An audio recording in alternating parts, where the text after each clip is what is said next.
ভাই বাংলাদেশের 100 টাকা এশিয়ার এই ফেমাস দেশগুলোতে কত টাকা হয় চলো দেখে আসি। Number 1 Dubai. ভাই আমাদের বাংলাদেশের 100 টাকা দুবাই কনভার্ট করলে হয়ে যায় মাত্র 3 দিরহাম। Number 2 China.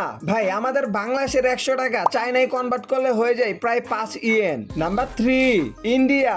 ভাই আমাদের বাংলাদেশের 100 টাকা ইন্ডিয়ায় কনভার্ট করলে হয়ে যায় মাত্র 76 রুপি। Number 4 Kuwait. বাংলাদেশের 100 টাকা ওখানে কনভার্ট করলে হয়ে যায় মাত্র 0.25 দিনার। Number 5 Japan. ভাই আমাদের বাংলাদেশের 100 টাকা জাপানে গিয়ে হয়ে যায় 130 ইয়েন।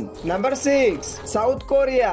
সেখানে আমাদের বাংলাদেশের 100 টাকা কনভার্ট করলে হয়ে যায় 1231 উন। নাম্বার 7 কাতার। ভাই আমাদের বাংলাদেশের 100 টাকা কাতারে গিয়ে কনভার্ট করলে হয়ে যায় প্রায় 3 রিয়েল। নাম্বার 8 ভাই আমাদের বাংলাদেশের 100 টাকা নেপালে কনভার্ট করলে হয়ে যায় 128 রুপি। Number 9 Saudi. ভাই সৌদিতে আমাদের বাংলাদেশের 100 টাকা হয়ে যায় 3 রিয়েল। Number 10 America. ভাই আমাদের বাংলাদেশের 100 টাকা ওখানে হয়ে যায় মাত্র